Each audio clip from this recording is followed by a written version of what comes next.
Oke Ustaz, berarti masalah sholawat kesimpulannya terkait dengan sholawat di luar sholat itu tidak memang tidak ada aturan yang baku menurut riwayat-riwayat Ustaz. Yang paten bahwa harus begitu itu.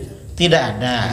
Banyak versi sholawat ketika masuk masjid. Itu ada riwayat sholawat dari Siti Fatimah radhiyallahu anha. Beliau sendiri yang menyusun Siti Fatimah. Ini dari Rasulullah SAW. Jadi memang banyak versi memang di dalam masalah ini. Walhasil ya, di satu sisi dari sholawat Ibnu Mas'ud itu para ulama mengambil pelajaran.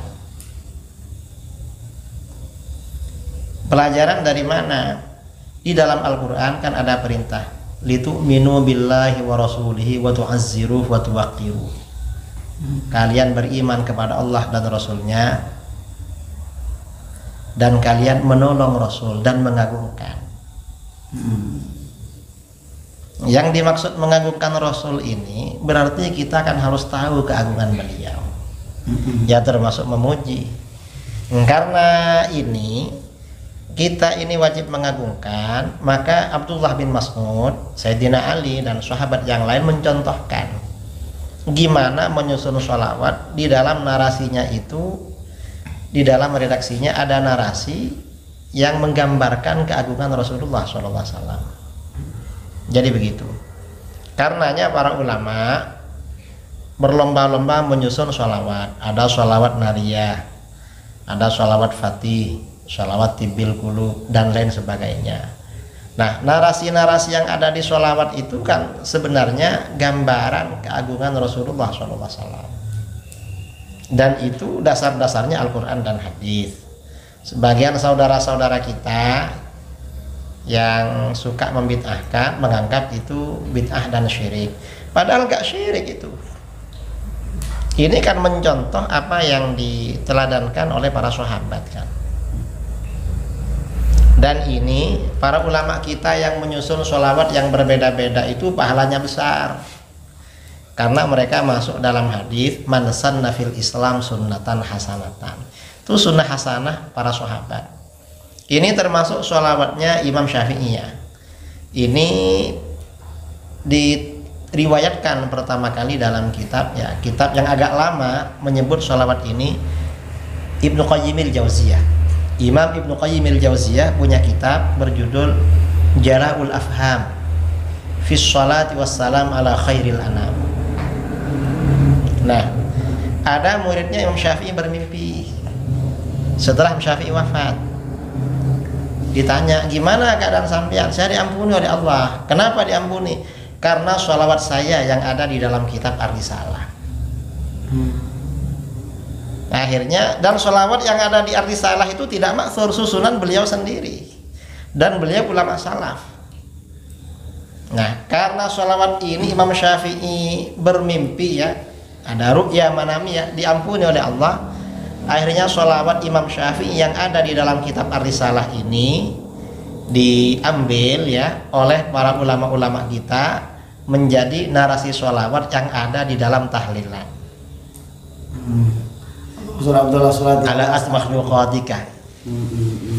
Itu kan diambil dari narasi Imam Syafi'i dalam kitab Ar-Risalah. Mengapa? Oh mungkin karena ini. Dan ini Syekh Ibnu Qayyim mengakui itu, tidak mengingkari. Artinya gak apa-apa seperti itu. Dan hatta di muqaddimahnya kitab ya, termasuk kitabnya Syekh Ibnu Taimiyah, kitabnya Syekh Ibnu Qayyim, murid-muridnya, sholawat-sholawatnya gak pakai Ibrahimiyah itu, mengarang sendiri. Mengapa? Ya karena Rasulullah SAW senang seperti itu. Rasulullah itu senang umatnya yang kreatif itu. Kalau yang suka membid'ahkan itu gak kreatif itu. Saudara ya, kira-kira kalau punya murid, satunya stagnan, satunya kreatif, kira-kira suka yang mana itu? Rasulullah tuh suka yang kreatif sebenarnya. Ini yang diteladankan oleh para ulama. Kalau yang suka membid'ahkan itu gak kreatif. Dan mereka sebenarnya juga sudah buat sholawat Ustaz. Karena mereka itu Salawatnya ketika mau ceramah itu kan juga sholawat dan salam semoga tercurah limpahkan kepada junjungan, kan sholawat sebenarnya. oh, salawat juga bahasa Indonesia ya. Iya kan bahasa Indonesia itu. Padahal itu Rasulullah gak pernah bahasa Lah, Indonesia. makanya. Itu bid'ah itu ya. Lah, kan rata-rata penceramah itu kan membuat sholawat pakai bahasa Indonesia, Ustaz. Sholawat dan salam semoga tercurah limpahkan kepada untuk junjungan Nabi besar, Nabi agung akhir zaman, itu kan sebenarnya kan pujian. Apa itu kategori sholawat juga, Ustaz ya? Itu termasuk sholawat. Berarti Karena memang bid'ah itu. doa sholawat tidak harus bahasa Arab. Oh, iya. Bahasa Indonesia, bahasa Jawa, bahasa Madura boleh. Iya, iya. Ya Ustaz, ini berarti tentang sholawat ini kami taslim yai. Sekarang ada lagi yang terakhir nih, ini mumpung muncul. Kira-kira kalau kita baca di misalnya di Riyadhus Shalihin, fi istihbabi ziyarati ahlil khair, tentang dianjurkannya berkunjung kepada ahli kebaikan. Di antaranya Abu Bakar dan Umar itu berkunjung kepada Ummu Aiman, yang beliau waktu hidupnya Ummu Aiman, berdasarkan di riwayatnya itu sering dikunjungi Nabi. Nah, lalu ketika Ummu Aiman bercerita tentang Rasulullah SAW, Abu Bakar dan Umar radhiyallahu anhuma itu menangis. Ummu Aiman nangis dan Abu Bakar Umar ikut nangis. Nah, saya ingin tahu cerita kira-kira kitab-kitab yang menjelaskan tentang inspirasinya para ulama mengarang pujian untuk Rasulullah SAW. Kira-kira itu lebih banyak terinspirasi cerita mana? Yang misalnya memuji keagungan Nabi seperti Imam Al-Busiri, seperti Imam Abdurrahman Ad-Dibai, itu inspirasi yang sampai menggambarkan Nabi, yang kemudian oleh sebagian orang ini dianggap memuja Nabi berlebihan. Apakah memang ada di antara sahabat yang setelah Nabi wafat, menurut hadis yang paling sahih, bahwa para sahabat itu ketika memuji Nabi itu sampai menangis, sampai yang ada pernah saya kumpulkan di laptop itu diantaranya Hasan bin Sabit ketika muji Rasulullah SAW. Yang masyhur, apakah hampir semua sahabat itu memuji ketika mengingat Rasulullah, menangis dan kemudian terseduh-seduh dan seterusnya ya. Nah, ada satu lagi yang terkait dengan ini, hadis yang menceritakan Bilal bin Rabah ketika azan, yang ditulis oleh siapa ini? Yang ketika azan berhenti kemudian menangis karena ikat Rasulullah dan kemudian pulang lagi, tidak ada di Madinah lagi karena selalu ingat Rasulullah sampai nangis. Itu sebenarnya hadis tersebut gimana menurut pandangannya ya Idris? Dan sekaligus dua pertanyaan ya, dua pernyataan penutup. Yang pertama ya, pujian-pujian para ulama kita kepada Rasulullah SAW itu memang apa adanya. Artinya bukan berlebih-lebihan, bukan dibuat-buat. Belum kategori berlebihan ya? Belum. Dan itu ada dasar-dasarnya. Sebagian itu dari Al-Quran, sebagian dari hadis-hadis. Dan itu bisa dilihat di dalam kitab-kitab syama'il, kitab-kitab khasa'is, atau kitab-kitab sirah yang tebal-tebal. Itu biasanya ada di situ. Seperti kitab Subulul Huda war Rasyad fi sirati khairil ibad. Jadi ada di situ banyak hadis-hadisnya di situ. Atau misalnya ini kitab apa namanya? Kalau kitab Al-Anwar Al-Muhammadiyah itu, Al-Anwar Al-Muhammadiyah itu kan mutaakhir kan? Mutaakhir. Itu kan ikhtisar dari kitab Al-Mawahibul Laduniyah. Al-Mawahibul Laduniyah, iya. Ini kan ikhtisar. Kalau kitab-kitab yang dulu yang jelas rawinya, yang jelas-jelas rawinya seperti Al-Khasaisul Kubra, Imam Asyuti, atau Subulul Huda war Rasyad yang 12 jilid itu. Nah, pujian-pujian kepada Rasulullah SAW, baik itu di dalam burdah atau di dalam pujian-pujian yang lain ya, atau yang ada di narasi-narasi maulid Taibai, Maulid Barzanji, atau simtud duror atau yang ada di sholawat-sholawat, itu ada dasarnya semua. Para ulama itu dari pengetahuan yang mendalam mereka menyusun seperti itu. Yang mengatakan berlebih-lebihan itu karena kurang mengenal keagungan Rasulullah Shallallahu Alaihi Wasallam, kurang mengenal aja. Itu berarti sekaligus mengurangi nilai mahabbahnya kepada Rasulullah. Ya, kata istilah kita, tak kenal kan tak sayang. Orang tuh kan semakin kenal keindahan seseorang, keagungan seseorang, maka mahabbahnya semakin tinggi, cintanya semakin tinggi. Itu seperti Imam Al-Busiri itu karena cintanya luar biasa, bisa menggambarkan seperti itu, dan ada dasar-dasarnya. Makanya burdahnya Imam Busiri, perawinya rata-rata ahli hadis, para hufat itu perawinya, dan hampir para ulama menulis syarah burdah. Termasuk para ulama ahli hadis ini meriwayatkan burdah dari pengarangnya. Ini kan luar biasa kan. Ya, kalau yang cuma suka mensyirik-syirikkan ya itu gak mendalam itu. Yang pertama. Yang kedua, masalah hadis Sayyidina Bilal.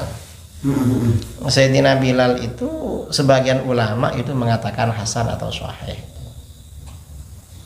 Yang adzan berhenti itu ya. Yang apa namanya? Jadi Bilal ini kan setelah Rasulullah SAW wafat kan ada di Syam. Iya. Suatu ketika bermimpi Rasulullah SAW, kamu kok lama gak kesini? Akhirnya ke Madinah. Sampai di Madinah oleh orang-orang suruh azan. Setelah azan penduduk Madinah gempar, nangis semua. Ingat pada masa Rasulullah ini kan azan yang dulu. Seperti itu. Saya cerita begini aja sudah merinding membayangkan. Itu kira-kira hadisnya, soalnya yang saya baca itu hadis itu diperdebatkan. Ya, hadis ini memang ada yang mengatakan dhaif. Hadis itu dhaif atau sahih itu kan ijtihad para ulama. Selama hadis itu tidak mutawatir ya, selama tidak mutawatir, kadang ada yang mengatakan sahih, ada yang mengatakan dhaif. Jadi begitu. Hatta ini ya, hadis dalam Bukhari Muslim.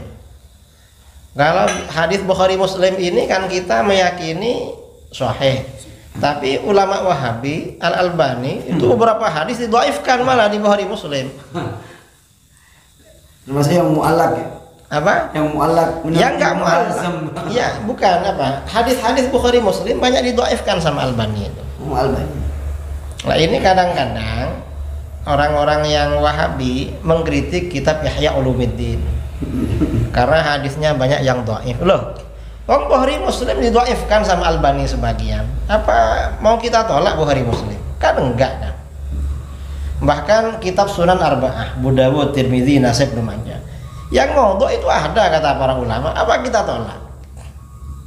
Ya ini ya apa namanya ya, ini masalah kontroversi. Berarti sina'atu mustalahatil hadis itu juga bagian ijtihadiyah ya pada akhirnya. Ya ijtihad, termasuk masalah ijtihad, masalah seperti itu. Ya. Dan ini seandainya hadis dari Sayyidina Bilal itu dhaif tetap dipakai. Karena itu kan berkaitan dengan sirah. Kalau masalah sirah manakib ini memang hadis dhaif, mursal, munqati', mu'dhal itu dipakai semua itu. Cuma maudhu yang enggak dipakai itu.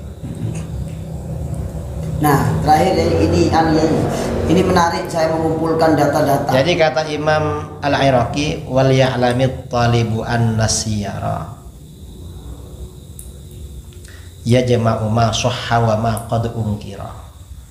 Orang yang mencari ilmu harus tahu bahwa sirah nabawiyah ini ya memang ada yang sahih, ada yang mungkar, sama-sama dipakai. Terus kata para ulama ya, yang sahih, yang hasan, yang dhaif, yang mursal, yang mu'dhal, yang munqati', pakai semua itu.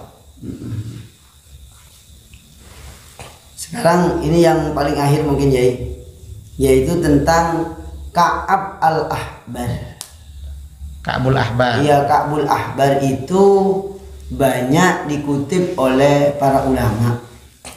Beliau itu kan Islamnya wa fi riwayatin fi khilafati Umar. Iya. Wa fi riwayatin fi khilafati Abi Bakar. Yang kami catat. Nah, mengambil riwayat-riwayat yang ditulis atau pernyataannya Ka'ab al-Ahbar sendiri, ini apakah harus melalui seleksi yang ketat sebagaimana kita mengambil periwayatan-periwayatan yang lain, mengingat ya, yang kami baca ya, pernyataan ataupun statement ataupun periwayatan yang ditulis oleh Ka'ab al-Ahbar itu banyak hal-hal yang berhubungan dengan ghaibiyat. Di antaranya di kitab Hasyiatus Shawi ala Tafsiril Jalalain itu diceritakan qala Ka'ab al-Ahbar bahwasanya iblis kana khazinan nar, anak iblis kana khazinal jannata arba'ina sanatan, menjaga surga 40.000 tahun. Terus menjaga tawaf haulal arsy 14.000 tahun. Lalu menjadi sayyidul karubiyin itu sekian tahun, sekian total ketemu 185.000 tahun. Itu salah satu contoh di Hasyiatus Shawi al-Tafsir. Lalu dikutip oleh Syekh Ihsan Jampes bin Dahlan, Syekh Ihsan bin Dahlan al-Jambesi, itu dikutip juga maktubun fil anajil. Qala Ka'ab al-Ahbar maktubun fil anajil annaman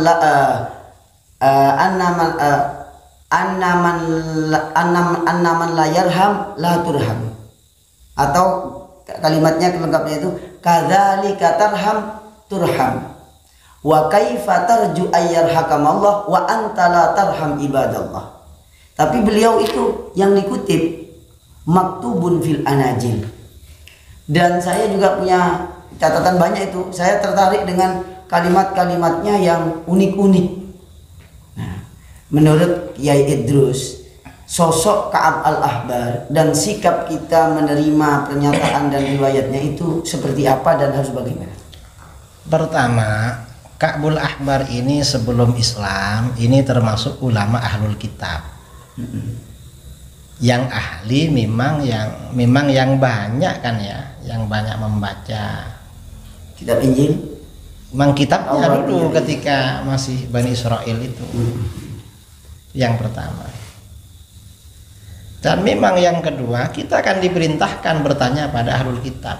Kalau tidak tahu, fas'ahlu ahlal dzikri in kuntum la ta'lamun. Yang kedua seperti itu. Yang ketiga, Ka'bul Ahbar ini memang sosok yang dipercaya oleh para sahabat setelah masuk Islam. Karenanya memang para sahabat itu banyak menerima akhbar Israiliyat dari Ka'bul Ahbar, dan itu gak apa-apa. Cuma di sini Islam ini kan punya peraturan, kalau kisah Israiliyat itu bertentangan dengan yang ada di Quran dan hadis berarti gak dipakai. Kalau sesuai berarti ya sama berarti. Kalau misalnya di dalam Islam tidak ada yang mendukung, nggak ada yang menolak, berarti depending. Namanya informasi, bisa benar bisa salah kalau begitu. Ya, saya mengkliping banyak statement. Dan itu nggak apa-apa. Hatta ini ya siapa? Imam Ahmad bin Hambal. Imam Ahmad itu punya kitab namanya Az-Zuhd. Kitab Az-Zuhdi ya. Kitab Az-Zuhdi. Itu riwayat dari Wahab bin Munabbih, Ka'bul Ahbar dikutip semua oleh beliau. Nggak apa-apa seperti itu, karena itu memang tradisi para ulama kita dari dulu. Ya kalau masalah seleksinya ya disesuaikan aja, bertentangan apa enggak. Sejauh itu sesuai dengan nilai-nilai yang ada di Quran, baik secara spiritual maupun secara keilmuan, itu berarti kita terima ya. Kita terima, itu kan pelengkap cerita sebenarnya. Pelengkap cerita. Kan itu untuk memotivasi ya. Iya, subhanallah. Dan para ulama kita menerima. Coba buka di dalam kitab-kitab hadis yang meriwayatkan kisah-kisah dari Ka'bul Ahbar ya parah di hadis rata-rata. Dan itu kaitannya lebih banyak kepada hal-hal yang sebelum risalah. Ya, tentunya itu kan memang disebut kisah-kisah Israiliyat itu karena kisah masa lalu, dan sumbernya hanya dari mereka. Memang kan sebagian kisah Israiliyat, ya, kisah Israiliyat atau kisah masa lalu itu ada yang sumbernya langsung dari Rasulullah SAW. Di dalam kitab-kitab hadis itu kan ada kan kisah-kisah masa lalu. Dan sebagian ya dari muslimu ahlul kitab ini, orang-orang ahlul kitab yang masuk Islam, dari kitab-kitab mereka sebelum Islam. Ya, kami cukupkan Yai, ini sudah 1 jam lebih. Terima kasih kepada 1 jam ya. 1 jam dari lebih. Ya. Terima kasih atas perkenan dan waktunya Kiai Haji Idrus Romli yang telah menerima kami untuk ngaji tentang banyak hal yang selama ini menjadi tanda tanya dalam pikiran kami, sehingga dengan penjelasan ini mulai dari awal sampai akhir menjadi tercerahkan kita semuanya. Yang dapat kami simpulkan adalah kita harus selalu ngaji dan ngaji kitab sebanyak-banyaknya. Sekian dari kami, rombongan dari Pondok Pesantren Miftahul Ulum Indonesia Malang.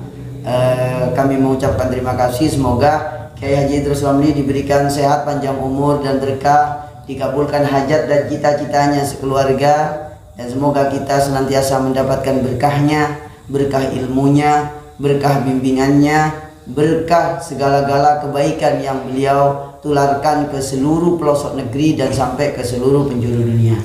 Wabillahi taufiq wal hidayah. Nasru minallah wa fathun qarib. Fastabiqul khairat. Assalamualaikum warahmatullahi wabarakatuh. Waalaikumsalam warahmatullahi wabarakatuh.